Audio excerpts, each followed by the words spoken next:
Salam saudara-saudara yang terkasih di dalam Kristus Yesus.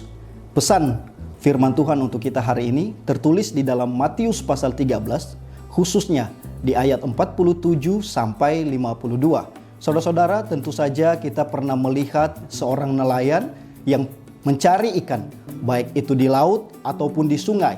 Kita bisa melihat bahwa tidak semua yang masuk di dalam jaring nelayan itu akan dibawa pulang. Sampah-sampah yang ada di dalam tentu saja dibuang. Bahkan ikan-ikan yang dianggap tidak layak untuk dikonsumsi atau buruk itu dibuang oleh nelayan.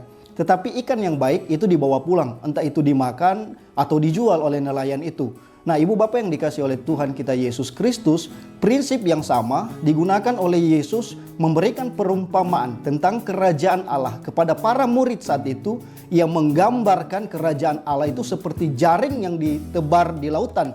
Dan ketika jaring itu sudah penuh, ia akan diangkat. Ikan-ikan yang baik itu akan dibawa pulang masuk dalam kerajaan Allah, tetapi ikan-ikan yang buruk itu akan dibuang. Saudara-saudara, ini adalah perumpamaan yang tentu saja tidak menjadi sulit dipahami oleh para murid, karena mereka mayoritas adalah seorang nelayan. Mereka tahu bahwa ikan yang baik itu akan dibawa pulang, tetapi ikan yang buruk itu akan dibuang. Itu prinsip yang sama. Tetapi saya mau soroti di sini Bapak Ibu yang dikasih oleh Tuhan, ada prinsip yang berbeda juga. Prinsip yang berbedanya adalah ikan-ikan yang dibawa pulang oleh nelayan itu, baik itu dikonsumsi ataupun dijual, pada akhirnya mati.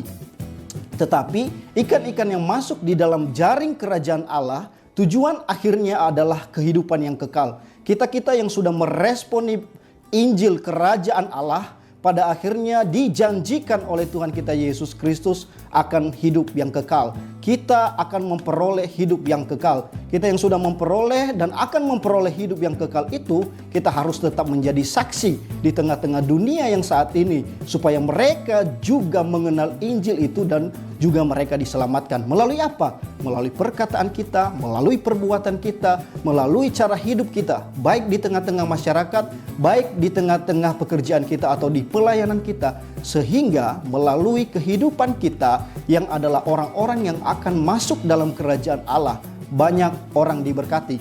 Karena Bapak Ibu yang dikasihi oleh Tuhan, pada akhirnya akan terjadi pemisahan. Pertanyaannya, kita yang menonton video ini termasuk golongan ikan yang baik atau ikan yang buruk? Ikan yang baik akan masuk dalam kerajaan Allah. Ikan yang buruk itu akan dibuang dan tidak berguna. Tuhan memberkati kita semua. Amin.